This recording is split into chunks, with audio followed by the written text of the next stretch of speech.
They dared her to spend one night in the abandoned dorm. They thought it was just a story, just another college urban legend. But when Ava never came back, the legend became terrifyingly real. What if the mirror in that room doesn't just reflect your image, but steals it? What if the building remembers every scream, every fire, every forgotten name, and isn't done claiming victims? One student digs deeper, uncovering a history soaked in fear, fire, and revenge. But some stories don't want to be told. And some mirrors don't show your reflection. They show your fate. Every college has its stories. Tales whispered late at night in dorm rooms. Ghosts that haunt libraries. Shadows that follow you through tunnels. Legends older than the buildings themselves. Most of the time, they're just that. Stories. Harmless, forgotten by morning. But some legends are real. This is the story of Ashmere Hall, an abandoned girls' dorm on the edge of Windale University, locked up for decades after a fire took the life of a student no one remembers. At least not by name, until a dare brings Ava, a curious and brave student, to its crumbling doors. What begins as a thrill-seeking challenge quickly unravels into a nightmare. Behind the mirror, in room 313, lies a secret hidden from the world, a reflection that doesn't quite reflect, a presence that mimics and then replaces. When Ava disappears, her best friend Maya is the only one who doesn't let it go. Her search leads her through secret crawl spaces, forgotten journals, and chilling discoveries about a spirit that doesn't just haunt the building, it becomes it. And in Ashmere Hall, the truth isn't just waiting to be found. It's waiting to be remembered. So grab your headphones, turn down the lights, and don't look too long into any mirrors. Because in this story, the scariest thing isn't what's behind you, it's what's watching from inside the glass. The legend of Ashmere Hall had been floating around Windale University for decades, passed down from class to class like a cursed heirloom. No one could agree on the exact story. Some said it was haunted by the ghost of a girl who died in a fire. Others swore it was the site of secret experiments back in the 1960s. A few whispered about a mirror that didn't reflect what was real, but what was coming. Most students told the stories during late-night dorm parties, half-drunk and wide-eyed, with flashlights under their chins and thunderstorm soundtracks playing from someone's Bluetooth speaker. But no matter how the tales were told, they always ended the same way. Nobody stays the night in Ashmere and comes out the same. Maya never paid much attention to ghost stories. She was logical, focused, a second-year psychology major who believed in behavior patterns, not hauntings. But her roommate, Ava believed in everything. Tarot cards, energy crystals, dream, interpretations. Her desk looked like a spiritual gift shop, and Ava loved dares. It started on a chilly Friday night in late October. Wind was rattling the windows, and the trees outside were stripped bare, their branches clawing at the sky like bony fingers. The dorm lounge was packed. Someone had dimmed the lights and lined the floor with flickering LED candles.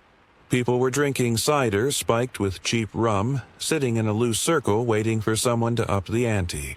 Truth or dare, someone said, grinning at Ava. She didn't hesitate. Dare. A few people exchanged looks. Someone laughed nervously, then a girl from the art department, Jamie, with her signature green hair and a love for chaos, leaned forward, her voice low and slow, like she was summoning something. "I dare you," Jamie said, "to spend the night in Ashmere Hall." The room went still. Even the music on someone's speaker faded into an eerie silence, like the universe itself paused to listen. Maya's stomach sank. Ava smiled. That all? Jamie raised an eyebrow.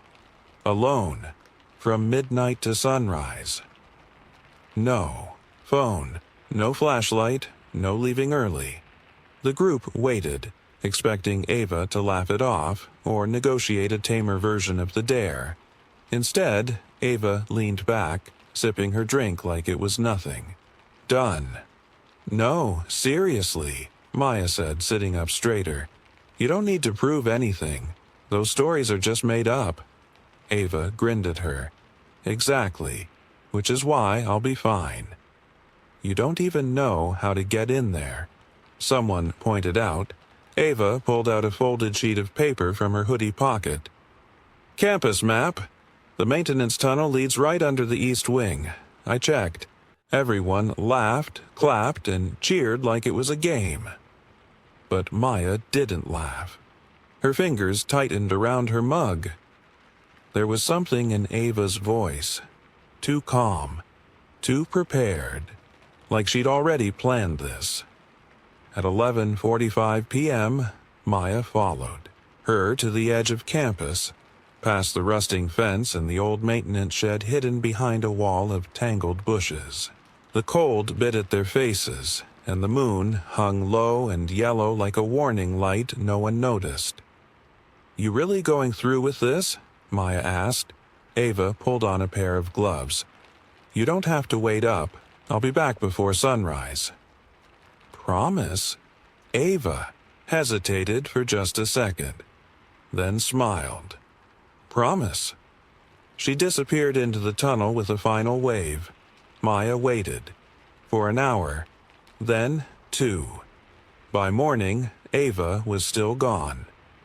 Maya woke up to an empty room and a cold, creeping dread. At first, she tried to brush it off. Ava was probably fine, just dragging out the dare for dramatic effect. That would be just like her. Maybe she spent the night scribbling notes in her dream journal or filming some kind of paranormal vlog she'd drop on her Instagram later. Ava loved being the center of attention, and what better way to stir campus gossip than to emerge from Ashmere Hall, triumphant with dirt on her boots and a ghost story in her pocket. But by 9 a.m., her bed was still untouched. No text, no call, no sarcastic message like, still alive, didn't get eaten by ghost girl.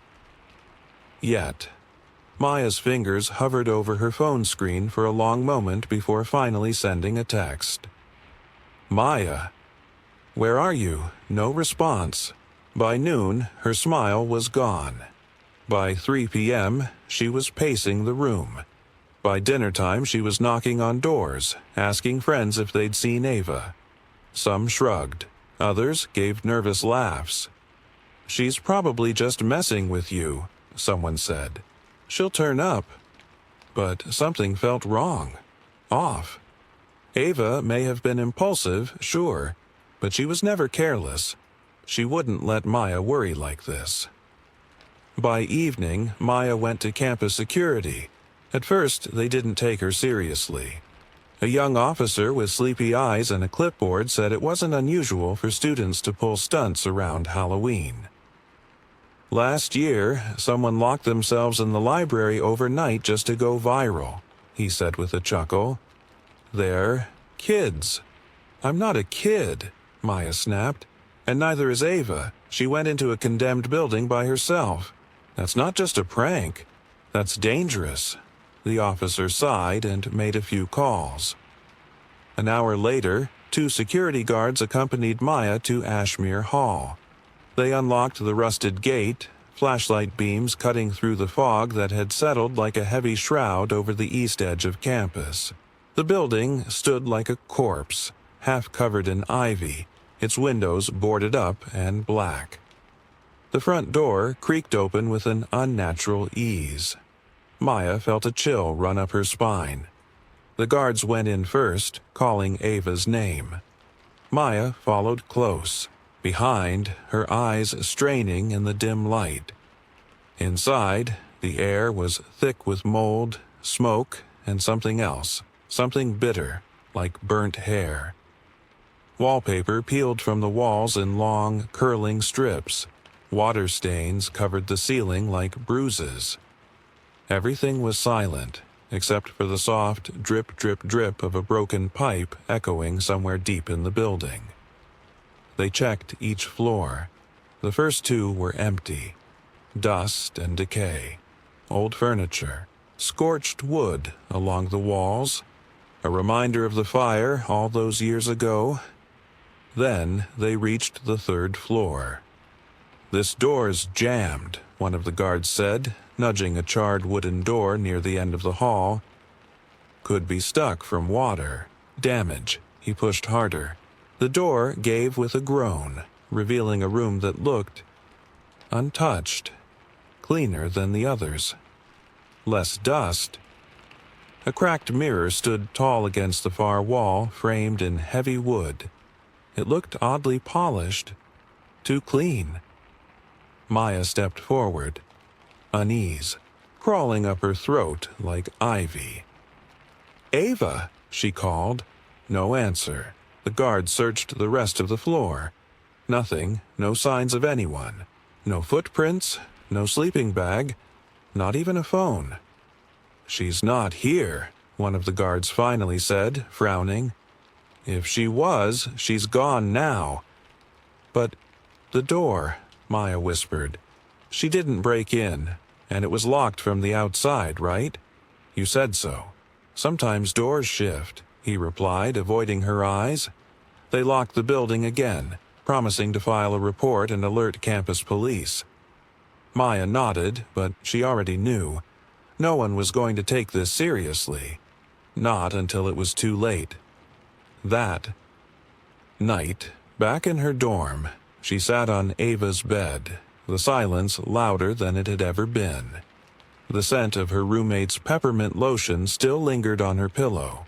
Maya's gaze drifted to the cluttered desk, half covered in crystals, tarot cards, and sketch pads. Then something caught her eye. Tucked into the inside pocket of Ava's favorite denim jacket was a leather-bound notebook, worn at the edges, its pages curled from use. She opened it. Inside were strange entries. Not full sentences, just fragments. Timestamps, observations. 10:08 p.m. Door closed behind me. Thought I heard footsteps. 10:23 p.m. Smelled smoke. Could be my imagination. 57 p.m. Mirror on the third floor. Clean. Why? 11:12 p.m. Tapping sounds. Not from walls, under the floor, but at 46 p.m. Something in the mirror. Not me. Not just me. Maya stared at the last line until her vision blurred. Something cold and unfamiliar settled in her chest. She had known something was wrong. But now she had proof. Ava hadn't just disappeared. She had seen something. And it had seen her back. The notebook was small enough to fit in one hand, but dense, like it was holding more than just ink and paper. The cover was smooth, fake leather, but the edges were worn and scuffed like it had traveled places it shouldn't have. Maya sat cross-legged on Ava's bed, the room lit only by the soft golden glow of her desk lamp. Outside, the wind had picked up, howling between the buildings like something angry looking for a way in. She flipped to the first page. The handwriting was Ava's, neat, bold, a little dramatic in its curls. But this wasn't a diary. It read more like a field guide. Every page had a date, a time, and strange observations written in short, sharp sentences. Some were accompanied by crude drawings, floor layouts, arrows pointing to strange markings, what looked like mirror symbols or carvings in the wall. The first few entries were from the week leading up to the dare. Monday, library archives found old student newspaper, Ashmere Hall fire, 1957. Girl trapped on third floor, name blacked out. Someone wrote "not the first" in red pen across the page. Not part of original article. Creepy. Tuesday. Campus Records Office, after hours, blueprints of Ashmere. Room 313 had hidden crawlspace behind mirror. Maintenance report said it was sealed in 1964. Why seal a crawlspace? Unless... Maya turned the page, her pulse quickening. Ava hadn't gone in blind. She'd been researching this. Obsessively. The dare hadn't been just a stunt, it was an investigation. Thursday. Talk to janitor old guy, name tag said Larry. Refused to talk about Ashmere. Just shook his head and said, "That building should have stayed buried." When I asked why, he said, "Because she still thinks it's burning." Maya's fingers tightened around the edges of the notebook. The pages ahead were darker, literally. Some looked smudged with ash, or old coffee stains, or something that had dried into the paper. The entries from the night of the dare were shorter, sloppier, rushed. Friday, 10:03 p.m., inside. Used tunnel. Dust everywhere. Smells like smoke and mildew. Felt like walking into someone's lungs. 10:15 p.m. Door on third floor opened by itself. No draft, no windows, just opened. Cold rushed past me. Not normal. 10:23 p.m. Mirror. Way too clean. Someone's been here, or it's doing something. Saw something move in it, but nothing behind. Me. Looked again. Nothing there. Code 42. p.m. Heard tapping. Not from wall. Floor, like someone's under the wood. Slow. Rhythmic. Also, burning smell again. Stronger. My eyes sting. Not smoke, not fire. Something older. Rotting heat. 11:08 p.m. said. Something into the mirror as a test. Hello? My reflection didn't mouth the word. It just smiled. I didn't. I swear I didn't. 29 p.m. Heard voice. Girl's voice. Whispered my name. But not from the hall. From inside the room. Right behind me. Turned around. No one there. But the mirror... It was fogged up, like someone breathed on it. It wasn't foggy when I got here, no way. Maya stopped there. The next entry had been scratched so hard into the page, the letters had carved grooves into the paper. August, p.m. She's in the mirror, she wants out. Maya slammed the notebook shut. Her breath came fast and shallow, her heart pounding like it was trying to outrun her body. She sat frozen for several seconds, listening. To the wind, to the creaks of the dorm building, to the silence between sounds. Something about that last sentence felt alive. Not like a memory, but a warning. She wants out. The voice from earlier, the whisper Ava described, Maya remembered something strange from the night of the dare. She'd waited by the edge of the tunnel just for a minute. There had been a breeze. Cold. Unnatural. And she could have sworn she heard her name. Just barely, carried on the air like someone trying not to be heard, yet desperate to be noticed. She had brushed it off. Now, she wasn't so sure. Later, that night, Maya pulled out her laptop and began digging. Newspaper archives, campus legends, obscure message boards. She searched for any mention of Ashmere Hall, of students who'd disappeared or gone missing. Most results were vague. Rumors, hearsay. But then she found a post on an old Reddit thread, buried under a Windale Urban Legends subreddit from 3 years ago. Ghost Keys. 23. Room 313 in Ashmere is real. My cousin was there in 2012 before the hall closed again. She said there's a mirror that moves. She used to see herself walking away in it, even when she was standing still. She started sleepwalking after that. They made her leave the university. Told us it was psychological trauma. She never talked again. Maya leaned back, chills dancing down her arms. She stared at Ava's notebook, still sitting on the bed, its cover now looking darker under the lamplight, almost pulsing. Ava had gone in trying to find the truth, and maybe she had. But the real question now was, what did she bring back with her? The first step into Ashmere Hall felt like crossing a threshold between two worlds.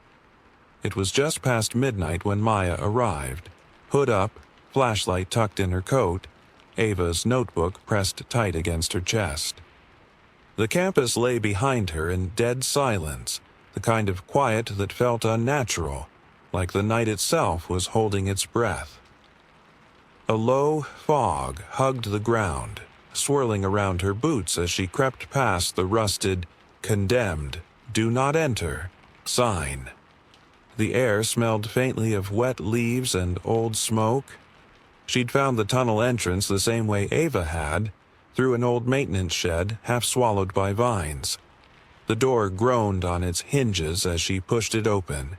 Inside, cobwebs hung in sheets from the ceiling like forgotten curtains. The trapdoor was still there under a pile of broken shelving, just like the map in Ava's notebook had shown. Maya hesitated only for a moment before pulling it open. The tunnel smelled of damp earth and metal. The walls were lined with old bricks, some cracked, some covered in moss. She moved slowly, crouched low, her flashlight flickering as she went. The silence pressed in close, thick and suffocating. Every now and then, a droplet of water would fall from the ceiling, making her flinch. Then came the hatch. It opened into the basement of Ashmere Hall. As she stepped into the building, the floor groaned under her weight. Dust swirled in the beam of her flashlight like tiny spirits waking from sleep. The temperature dropped immediately, so sharply that her breath came out in a pale mist. The basement was a maze of old furniture, broken chairs stacked like bones, forgotten boxes crumbling with age. Faint scorch marks curled along the walls. Some pipes overhead had burst long ago, leaving long streaks of rust like dried blood. She found the stairs and climbed slowly, each step screaming under her feet. The first floor was abandoned, empty classrooms with shattered chalkboards and desks overturned. The second floor looked worse. Part of the ceiling had collapsed in. One hallway, and the wallpaper was curled into brittle, yellowed scrolls. But it was the third floor where the air changed. There was no wind, no creaking, no movement, just silence. Maya's flashlight flicked again, weaker now. She gave it a hard shake and it stabilized, barely. The hallway stretched out in front of her, long and dark, each door numbered in tarnished brass. She walked, slowly, counting off until she reached it. Room 313, the door was slightly ajar. Maya paused, heart pounding against her ribs like fists on a locked door. She could hear it again, the softest sound just beyond the threshold. Not footsteps, not breathing. Tapping. Slow. Rhythmic. From the floor. She pushed the door open. The room beyond was strangely intact. Unlike the rest of the building, the wallpaper here hadn't peeled. The walls weren't scorched. Dust was present, yes, but not thick, not untouched. It looked recently disturbed, and at the far end of the room stood the mirror, tall, framed in aged oak, cracked at the top right corner, but the glass was perfectly clean. Too clean. It caught her reflection instantly. Her pale face, her wide eyes, the flashlight trembling in her hand. But something was wrong. Her reflection didn't move in sync. A heartbeat too slow, a blink too delayed, and behind her in the mirror, something shifted. She spun around. Nothing there. She turned back to the mirror. Her reflection was staring straight at her, but wasn't holding the flashlight. Maya's breath caught in her throat. Then came a whisper, so soft it felt like it came from inside her skull. "You shouldn't be here." She stumbled back, hitting the wall behind her with a thud. The tapping grew louder, faster. She dropped to her knees, pressing her ear to the floorboards. The sound was right beneath her. Tap, tap, tap. Then it stopped. Maya crawled toward the mirror. Her hands shook as she reached for its edge. Ava's notes had mentioned a crawlspace behind it, a hidden room sealed off decades ago. She felt along the frame and found a thin seam in the wall. A faint draft slipped through. She pushed, and the mirror creaked forward on hidden hinges, revealing a narrow, pitch-black crawlspace beyond. She hesitated. Something inside her screamed, "Don't go in." But something else whispered, "Ava did," and so she entered. The crawlspace was barely wide enough to move. The air smelled like mildew, rot, and something else. Burned plastic, maybe. Or old, melted flesh. Her flashlight flickered again. She slapped it once, twice. Then it died. Darkness swallowed her. She couldn't breathe. She could barely move. But still she crawled forward, hand over hand, the wood beneath her cold and uneven. Then her fingers touched something soft. Fabric. She froze. Her light blinked back on for half a second, just long enough to see a figure hunched in the far corner of the hidden room. Hair matted, clothes torn, face hidden in her arms. Then the light went out again. "Ava," Maya whispered, a soft breath. Then a voice, hoarse and trembling. "Don't let her see you." Maya's blood ran cold. "Who?" Ava slowly looked up. Her eyes were hollow, ringed in deep bruises. Her lips moved, but no sound came. Then Maya heard it. Behind her. The mirror. Creaking. Turning. Opening. Maya froze. In the pitch-black crawlspace, Ava's warning echoed through her head like a drumbeat. "Don't let her see you." Behind her, the mirror. Creaked open farther, metal groaning, wood shifting, as if the wall itself was breathing. The air changed. It grew heavier, thicker, like she had stepped underwater. Every hair on her body stood on end. She didn't dare look back. Not yet. Ava, still curled in the corner of the hidden room, slowly turned her face toward Maya. In the weak glow of Maya's flickering flashlight, now sputtering back to life in nervous bursts, her features were barely visible. But her eyes held something deeper than fear. Resignation. Like someone who had accepted the rules of a game no one else understood. "I told you not to come," Ava whispered, her voice cracked and fragile. "She saw you. Through the mirror. That's how she finds you." Maya crawled the last few feet to her and reached out, touching her arm. Ava flinched.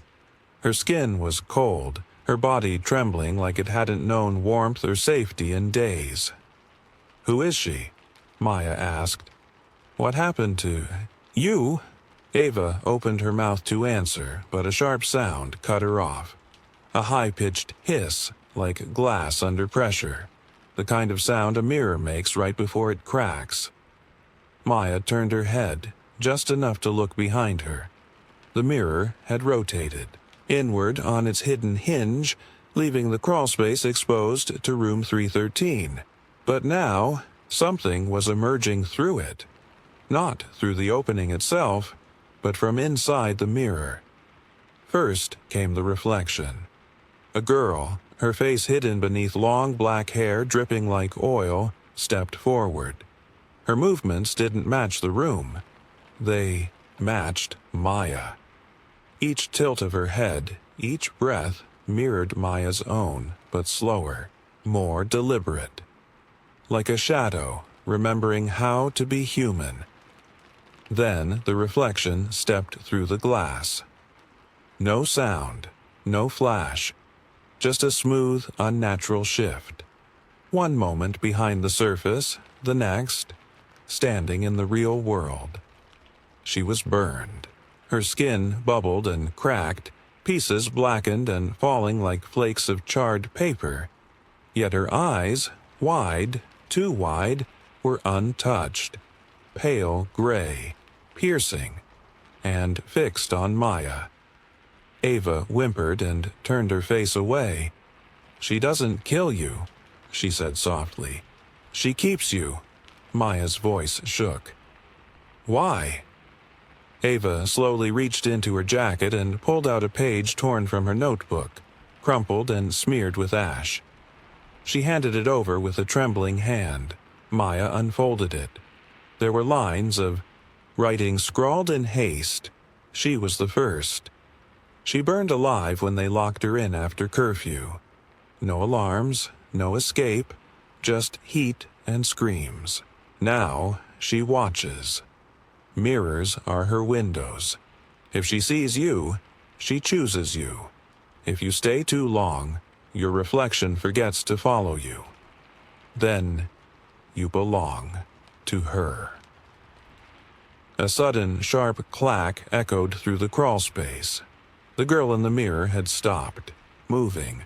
Her head tilted. Her eyes locked onto Maya, who instinctively held her breath.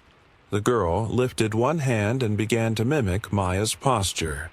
Limb for limb, angle for angle, but backwards, like a reversed copy. Maya moved slightly, so did the girl. But not exactly. Her reflection smirked. "Maya didn't. She's trying to take my place," Maya whispered, horror washing over her. "She's waiting for me to look away." Ava's hand gripped hers tightly. "It's how she switches. Your reflection becomes her. And you get trapped." "Is that what happened to you?" Maya asked, breath shallow. Ava nodded slowly. "I didn't believe it. I stayed too long. I blinked. And when I looked back, I was in the crawlspace and she was outside, walking away in my body." "But you're still here," Maya said. "We can get out, together." "No." Ava's voice dropped to a whisper. "She won't let both of us leave. She needs someone to stay." Suddenly, the mirror girl lifted her hand and placed it gently on the wall of the glass, as if pressing through it. The surface shimmered, just for a second, as her hand sank into the glass, like water. She stepped forward. Maya grabbed Ava's hand and pulled. "We're going, now." They crawled fast, faster than Maya thought possible. The floorboards beneath them creaked and groaned, and behind them came the sound of feet dragging, slow and deliberate, like something learning how to walk.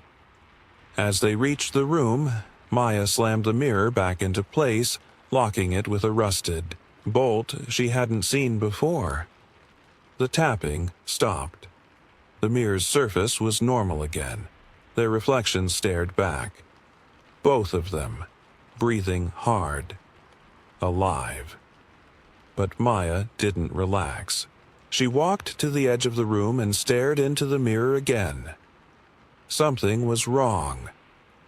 Ava's reflection didn't blink. The mirror was still. Its glass smooth, uncracked, cold with a wrong kind of stillness, like a pond just after something has drowned beneath the surface. Maya stared at it, heart hammering. Something inside her told her not to look, not to stare too long. But it was already too late. She was searching, comparing. Two Avas. One in the room, trembling, dust-streaked and pale. The other in the reflection, silent, motionless. Her face, emotionless and off. Not wrong, just delayed. Like a photograph trying to pass as a living thing. Maya took a step back. The Ava beside her, the real Ava, wasn't looking into the mirror at all. She was facing the floor, hands trembling, breath shallow and fast. "She's still watching us," Maya said quietly, even with the mirror closed. Ava didn't respond. Then, almost too softly to hear, she spoke. "I saw her, in the fire." Maya turned to her slowly. "What?" Ava looked up, her eyes empty and wide. "That night, when I came here, when I crawled through the passage, I saw her, and then she began to tell the story. Her voice hollow, like the words had been trapped in her chest, echoing for days. She wasn't always a ghost," Ava whispered. "She was just a girl, a student, like us." Her name was Eleanor Bray. Maya's breath caught. The name was unfamiliar, yet it fit too well. "She lived here in 1957, Ava went on. "She was quiet, a scholarship student. Didn't have many friends. They say she was strange, always staring into mirrors, even talking to them. People teased her, said she was cursed, that she could see things in reflections no one else could." Maya listened, chills creeping across her skin.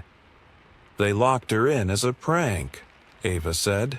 "On Halloween night." Her voice cracked. "The dorm had curfews back then. No fire alarms. They thought it was funny, trapping the mirror girl in room 313. She had a candle. That's all. But something happened. Maybe it tipped over. Maybe she screamed too loud. No one knows." Ava closed her eyes. But the fire spread. Fast. The doors wouldn't open.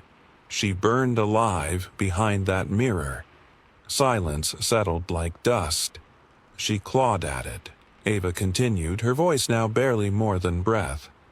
The other girls heard her screaming through the walls, but no one came. They were too scared, too ashamed. By morning, nothing was left. Maya swallowed hard, staring at the mirror again. Except her.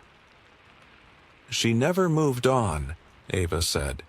"She stayed, trapped in the glass." "But mirrors aren't just for seeing ourselves, are they?" she added bitterly. "They're doors. She learned how to use them, to reach through." Maya's voice was a whisper. "To take people?" Ava nodded.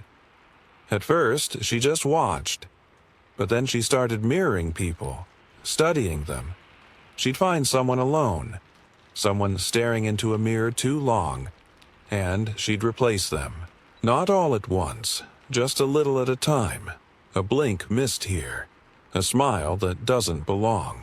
Maya remembered the way her reflection smiled the night she found the journal. "She didn't get me all the way," Ava said. "Not yet, but she's in me, Maya. I hear her sometimes. When I close my eyes, I feel heat. I see her face, burned, angry. She doesn't just want out." Ava looked up, her voice trembling. "She wants to be remembered." Maya felt the weight of it now, the silence of the abandoned building, the cold air pressing against her back, the mirror, whispering stories with every breathless reflection. "She needs someone to stay behind," Ava said, eyes wide. "Always. A trade." Maya understood now. Eleanor Bray had found a way to survive her death, not in body, but in memory, in glass, in reflection. The world had forgotten her, so she created a way to never be forgotten again. She built her prison from pain and turned it into a trap. She didn't haunt Ashmere Hall. She was Ashmere Hall. Every mirror, every shadow, every secret. She was inside all of it, waiting for someone to look too long, to stay too late, to blink. At the wrong moment, Maya turned to Ava. There has to be a way to stop her. Ava shook her head slowly. You don't stop her. You just escape her, if you can. Then the tapping returned, from the other side of the mirror. Only this time, it wasn't the slow, patient rhythm Maya had heard before. It was frantic, desperate. And then, the reflection moved again. Not Ava's. Maya's. The tapping grew louder, faster. Maya's eyes snapped to the mirror. Her reflection was standing still, just as she was. But something was off. Not quite her posture. Not quite her eyes. The difference was so subtle it was almost impossible to name. But she felt it. That wasn't her anymore. In the mirror, Maya blinked too slowly. The smile on her face was just a hair too wide, stretched like skin over something grinning underneath. And then it moved. Maya remained frozen, but the reflection took a step forward. No, Maya whispered, stepping back. Her voice trembled, caught somewhere between panic and disbelief. She's copying me. No, Ava said, grabbing Maya's arm. She's replacing you. The tapping became a pounding. Fist against glass. Tap, tap, tap, tap, tap, tap. A crack spidered across the mirror. Maya's reflection tilted her head. Then slowly she reached out with both hands, on the other side of the glass, and began pressing through. The surface rippled like disturbed water, then gave way. Maya's limbs moved before her mind did. She yanked Ava by the arm and bolted from the room, the door to 313 slamming behind them with a sound like the building itself screaming. They ran down the hallway, their footsteps pounding against the warped wood. The wallpaper pulsed. Lights flickered above them, even though no power had run through the building in decades. From behind them came the dragging of footsteps.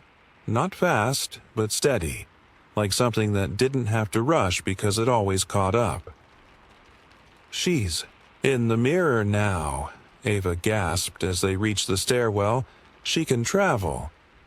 What do you mean, travel? Maya panted. Any reflective surface, windows, mirrors, even water. She can follow us. She's watching, waiting. They clattered down the stairs, each step groaning beneath them as dust filled the air like smoke. The smell of burnt wood intensified. The walls were blistering, blackening, as if the fire was starting again. Only this time it wasn't from matches or candles. It was her. Eleanor, the girl in the fire. The building was burning from memory. Keep going, Maya shouted, pushing open the basement door.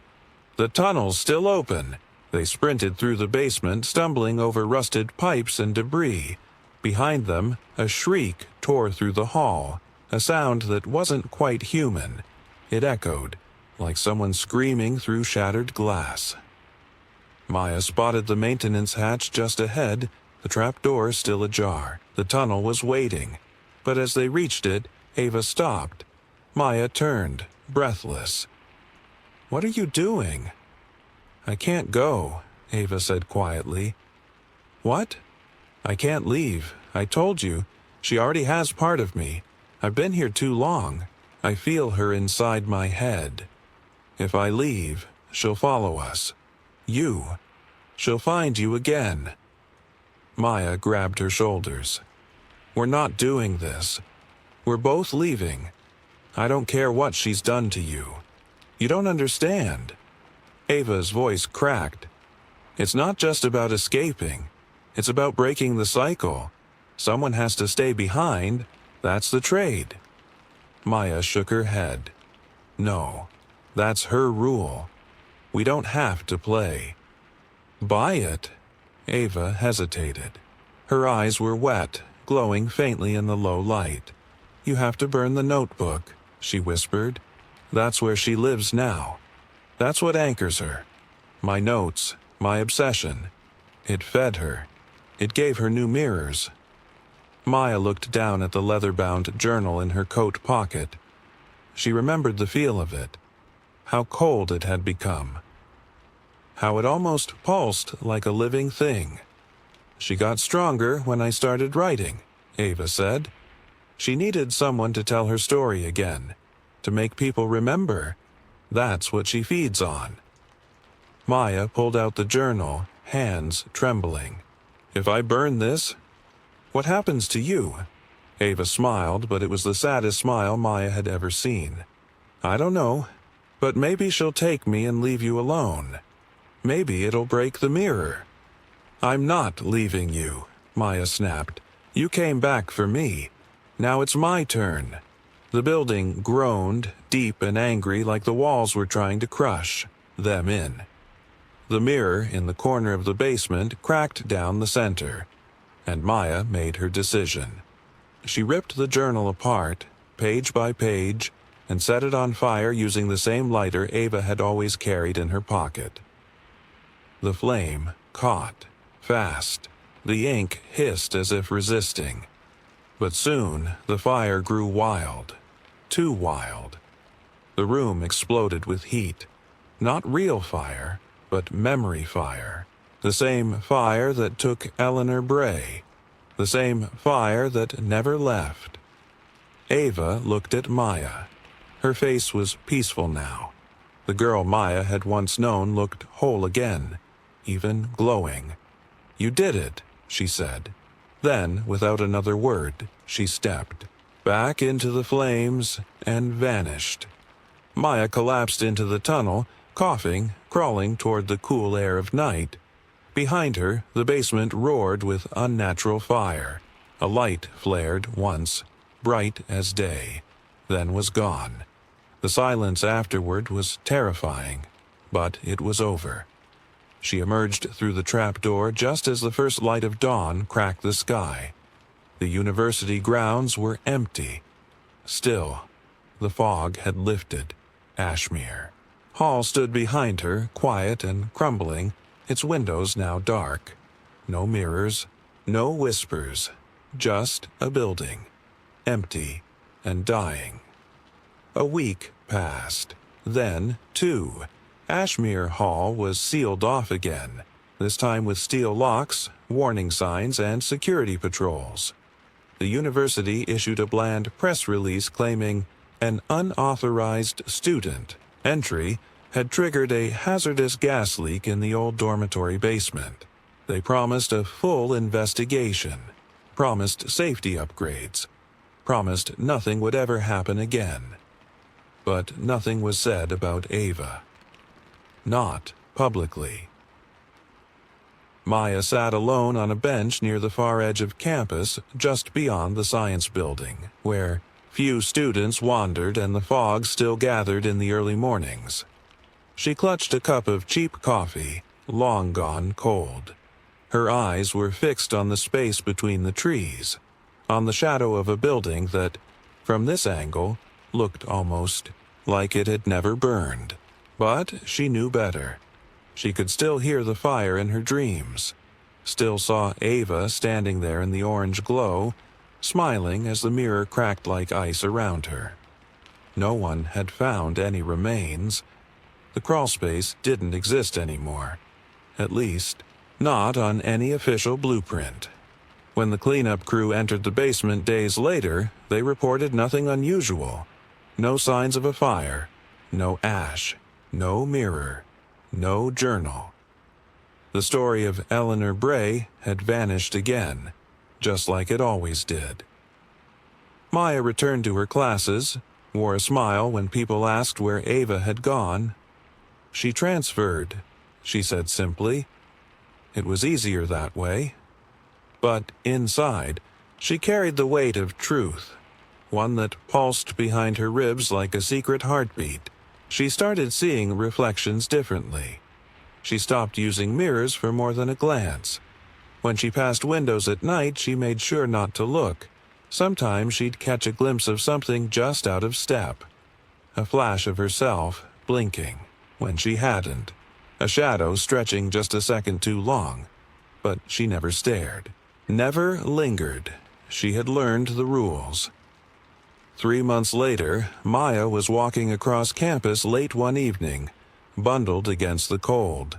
A group of freshmen huddled under a gazebo nearby, laughing and talking, passing around mugs of hot chocolate. She slowed when she heard the word Ashmere. They were telling the stories again. One girl said the building had been used for occult experiments in the 60s. A guy insisted it was built over a cemetery. Another whispered about a girl who vanished during a dare, but no one could remember her name. Maya waited, holding her breath, hoping, but no one said Ava. The silence around her friend's name had begun to calcify, like a wound the world refused to acknowledge. That's when Maya realized the mirror hadn't just been a doorway for Eleanor. It was a doorway for forgetting. A filter. A trap that erased the people it took, first from life, then from memory. Like they had never existed at all. A perfectly cruel ending for a girl who had once died screaming while others looked away. A girl who had been forgotten, and swore no one else would leave her alone in that silence again. The truth beneath the surface wasn't just supernatural. It was vengeful. Eleanor didn't haunt the living because she hated them. She haunted them because she had been erased, and now she had learned how to erase others in return. That night, Maya stood in her dorm room, staring at the sheet covering the mirror in her closet. She hadn't touched it since the night she returned. Her fingers trembled as she reached forward and slowly pulled the sheet away.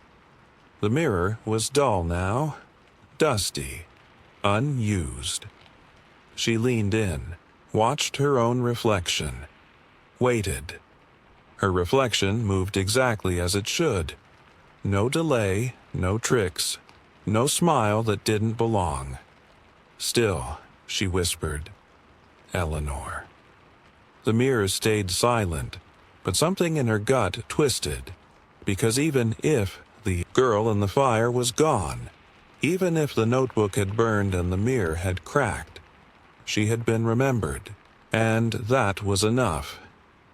Maya covered the mirror again. She had a story now, one no one would believe, one no one wanted to remember. But stories are strange things. They don't always stay buried, especially the ones that begin in places like Ashmere Hall and end in a mirror. If this story gave you chills, don't forget to like, comment, and subscribe for more haunting tales like this. Have your own urban legend or college horror story? Drop it in the comments. We might just turn it into our next episode. And remember, some mirrors should stay covered.